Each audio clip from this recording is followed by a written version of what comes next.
పాడి పరిశ్రమ దినదినాభివృద్ధి చెందాలంటే నేటి లేగదూడలే రేపటి పాడి పశువులు అన్న సూత్రాన్ని రైతులు గుర్తుంచుకోవాలి. చాలా మంది రైతులు లేగదూడల సంరక్షణలో అశ్రద్ధ కనపరచడం వల్ల లేగదూడల్లో మరణాల శాతం అధికంగా ఉండి పరిశ్రమ కుంటుపడుతోంది. పాల ద్వారా వచ్చే ఆదాయంతో పోలిస్తే మన దొడ్లో పుట్టిన దూడ పాడి పశువుగా ఎదిగితే వచ్చే లాభమే అధికం. మరి లేగదూడలు మంచి పాడి పశువుగా అందిరావాలంటే తీసుకోవాల్సిన జాగ్రత్తల గురించి ఇప్పుడు తెలుసుకుందాం.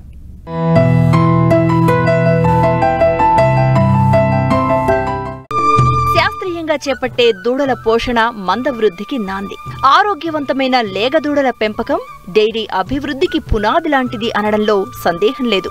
కానీ ఈ సత్యాన్ని గమనించని చాలా డైరీలు పాల ద్వారా వచ్చే ఆదాయంపైనే దృష్టి పెట్టి ఆ తర్వాత పశువుల మేపు భారమై కొత్తగా పశువులు కొనుగోలు చేసేందుకు శక్తి చాలక అనతి కాలంలోనే మూతపడుతున్నాయి.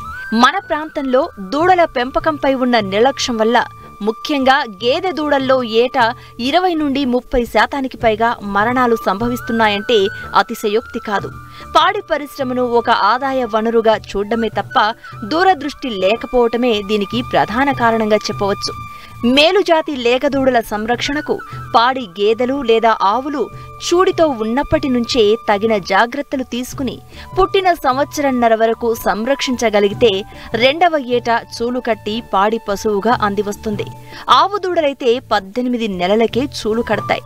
దీనివల్ల పాడి పశువుల కొనుగోలుకు వేలకు వేలు ఖర్చు పెట్టాల్సిన పని ఉండదంటూ లేగదూడల సంరక్షణకు తీసుకోవాల్సిన జాగ్రత్తలను తెలియజేస్తున్నారు శ్రీకాకుళం జిల్లా పాలకొండ మండల పశు వైద్య శాఖ సహాయ సంచాలకులు డాక్టర్ వైవి కృష్ణారావు.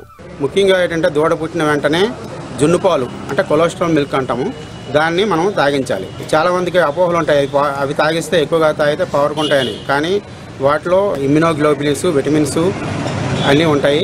కాబట్టి దూడకి వ్యాధి నిరోధక శక్తి పెరుగుతుంది. తదుపరి వ్యాధులు రాకుండా కూడా నివారించబడతాయి. దూడ పుట్టిన తర్వాత మొదటి నెలలో 1/10 వంతు బాడీ వెయిట్ బట్టి మనము పాలు తాగించాలి. సపోజ్ 30 కేజీలు ఉంటే 3 కేజీల పాలను మనం తాగించాలి.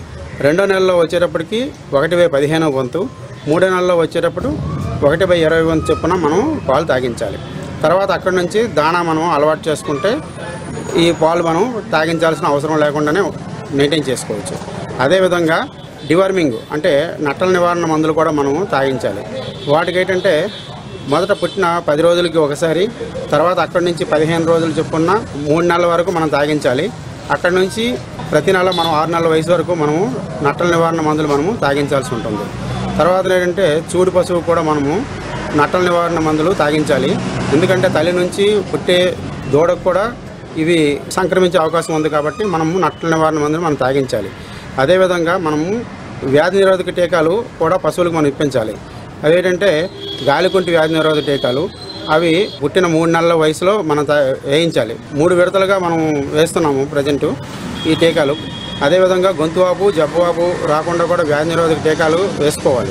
దూడలను పెంచే షెడ్లలో బాహ్య పరాన్న జీవులు లేకుండా షెడ్లను పరిశుభ్రంగా ఉంచాలి.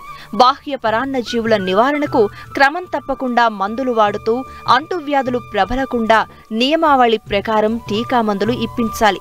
సాధారణంగా రైతులు పాలు పితికేటప్పుడు పశువు చేపే వరకు దూడను వదిలి పాలు తీసిన తర్వాత దూడను వదిలేస్తారు. ఇది చాలా ప్రమాదం. ఎందుకంటే చివరి పాలలో వెన్న శాతం అధికంగా ఉంటుంది. దీనివల్ల దూడలకు అజీర్తి చేసి నీరసించిపోతాయి. అందువల్ల తీసిన పాలలో దూడల శరీర పోషణకు తగ్గట్లుగా వేరుగా పాలు పట్టించడం లేదా పాలు పితికే ముందు అధికంగా పాలను త్రాగనివ్వడం చేస్తే దూడలు ఆరోగ్యంగా పెరుగుతాయి.